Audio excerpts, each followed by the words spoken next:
Aadhaar card ಎಲ್ಲವನ್ನೂ ಮಾಡ್ಕೊಂಡಿದ್ದಾರೆ ಅನ್ನುವಂಥದ್ದು. ಅದನ್ನೆಲ್ಲ ವೆರಿಫೈ ಮಾಡ್ತಾ ಇದ್ದೀವಿ. ಈಗಾಗಲೇ ನಾವು ಇಡೀ ರಾಜ್ಯದಲ್ಲಿ ಬಾಂಗ್ಲಾದೇಶಿಗರು ಎಷ್ಟು ಜನ ಇದ್ದಾರೆ ಅಂತೇಳಿ ಒಂದು ಸ್ಟ್ಯಾಟಿಸ್ಟಿಕ್ಸ್ ತೆಗಿಬೇಕು ಅಂತೇಳಿ ನಾನು ನಮ್ಮ ಇಲಾಖೆಯಲ್ಲಿ DG ಅವರಿಗೆ ಮತ್ತು ನಮ್ಮ ಕಮಿಷನರ್ ಬೆಂಗಳೂರಲ್ಲಿ ಎಲ್ಲ ಸೂಚನೆ ಕೊಟ್ಟಿದ್ದೇನೆ. ಅವರು ಆ ಕೆಲಸ ಮಾಡ್ತಿದ್ದಾರೆ. ಎಲ್ಲೆಲ್ಲಿ ಬಂದಿದ್ದಾರೆ ಅವರು ಕೆಲವರೆಲ್ಲ ಬೇರೆ ಬೇರೆ ID ಕಾರ್ಡ್ಗಳು ಮಾಡಿಸ್ಕೊಂಡಿದ್ದಾರೆ. ಅಲ್ಲಿ ಯಾವ ರೀತಿ ಮಾಡ್ಕೊಂಡಿದ್ದಾರೆ, ಆಧಾರ್ ಕಾರ್ಡ್ ಇರ್ಬೋದು ಮತ್ತು ಬೇರೆ ಬೇರೆ ರೀತಿಯಲ್ಲಿ ಅವರು ಐಡೆಂಟಿಫಿಕೇಷನ್ಸ್ಗಳನ್ನು ಮಾಡಿಕೊಂಡು ಬಾಂಗ್ಲಾದೇಶಿಗರೇ ಅಲ್ಲ ನಾವು ಅನ್ನೋ ರೀತಿಯಲ್ಲಿ ಅವರು ಬಿಹೇವ್ ಮಾಡ್ತಿದ್ದಾರೆ. ಅದನ್ನು ನಾವು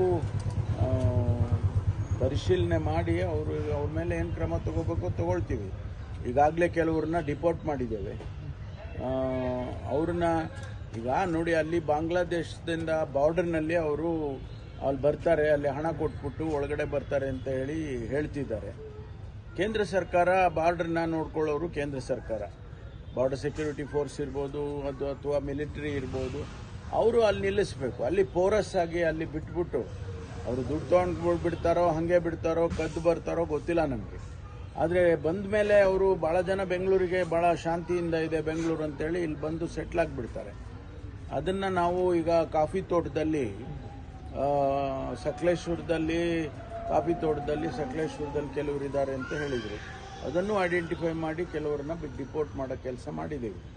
ಹಾಗೆ ಅವರು ಈ ಮಿನಿಯಲ್ ಜಾಬ್ಸ್ ಎಲ್ಲ ಸಣ್ಣ ಸಣ್ಣ ಕೆಲಸಗಳಿಗೆ ಎಲ್ಲ ಬಂದು ಸೇರಿಕೊಂಡಿರ್ತಾರೆ. ಈಗ ಆನೇಕಲ್ಲು ಆ ಭಾಗದಲ್ಲಿ ಒಂದಷ್ಟು ಜನ ಇದ್ದಾರೆ ಅಂತ ಹೇಳಿದ್ರು. ಅದನ್ನು ವೆರಿಫೈ ಮಾಡಿಸ್ತಾ ಇದ್ದೀವಿ. ಎಲ್ಲೆಲ್ಲಿ ಬಾಂಗ್ಲಾದೇಶಿಗರು ಇದ್ದಾರೆ ಅವ್ರನ್ನೆಲ್ಲ ನಾವು ಗುರುತು ಹಚ್ಚಿ ಅವ್ರನ್ನ ವಾಪಸ್ ಕಳಿಸೋ ಕೆಲಸ ಮಾಡ್ತೀವಿ.